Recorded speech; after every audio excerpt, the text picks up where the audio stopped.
सरस्वती नमस्तुभ्यं वरदे कामरूपिणी विद्यारंभं करिष्यामि सिद्धिर्भवतु मे सदा।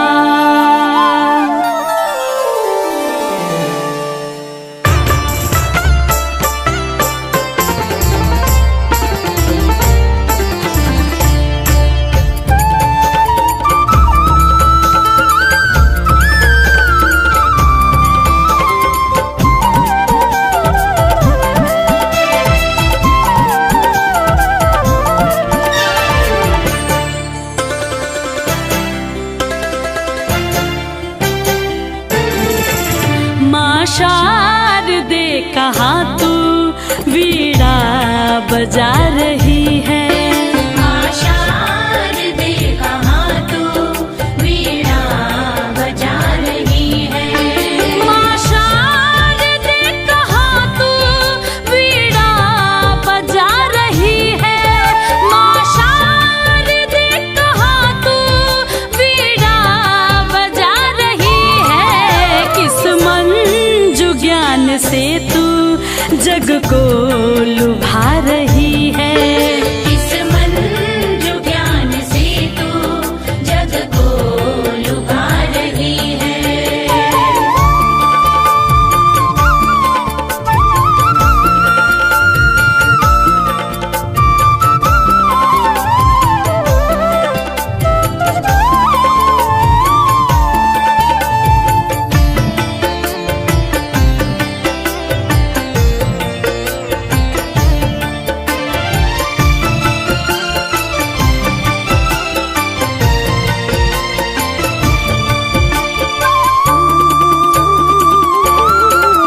किस भाव में भवानी तू मग्न हो रही है। विनती नहीं हमारी क्यों माँ तू सुन रही है। किस भाव में भवानी तू मग्न हो रही है।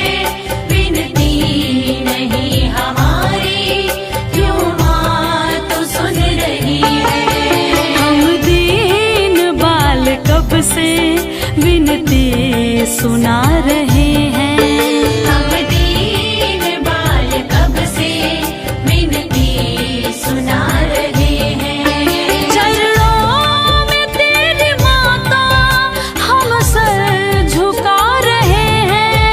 हम सर झुका रहे हैं। माँ शारदे कहाँ तू वीणा बजा रही है।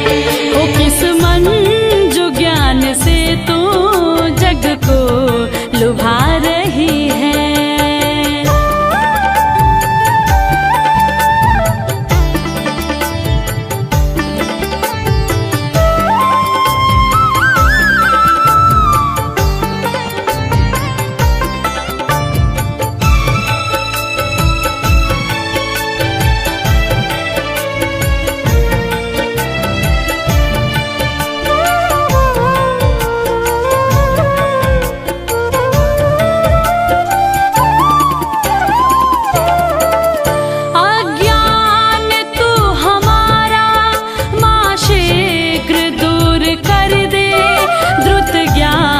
शुभ्र हम में माँ शारदे तू भर दे। अज्ञान तू हमारा माँ शीघ्र दूर कर दे। द्रुत ज्ञान शुभ्र हम में माँ शारदे तू भर दे। बालक सभी जगत के सुत मात हैं तुम्हारे। जगत के सुत मात हैं तुम्हारे। प्राणों से प्रिय है हम तेरे पुत्र सब दुलारे। तेरे पुत्र सब दुलारे। माँ शारदे कहाँ तू वीणा बजा रही है। ओ किस मन जो ज्ञान से तू जग को लुभा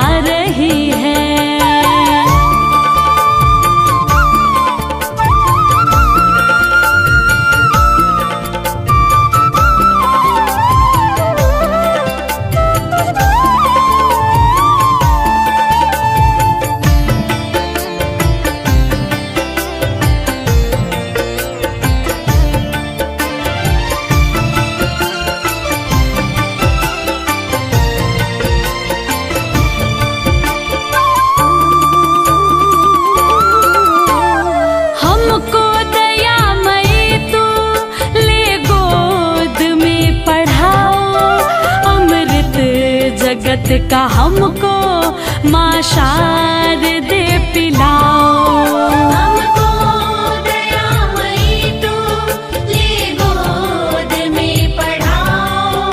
अमृत जगत का हमको माँ शारदे पिलाओ। मातेश्वरी तू सुन ले सुंदर विनय हमारी। मातेश्वरी तू सुन ले सुंदर विनय हमारी। करके दया तू हर ले बाधा जगत की सारी, बाधा जगत की सारी। माँ शारदे कहाँ तू वीणा बजा रही है। ओ किस मन जो ज्ञान से तू जग को लुभा रही है। इस मन जो ज्ञान से तू जग को लुभा रही है। ओ माँ शारदे कहाँ तू वीणा बजा रही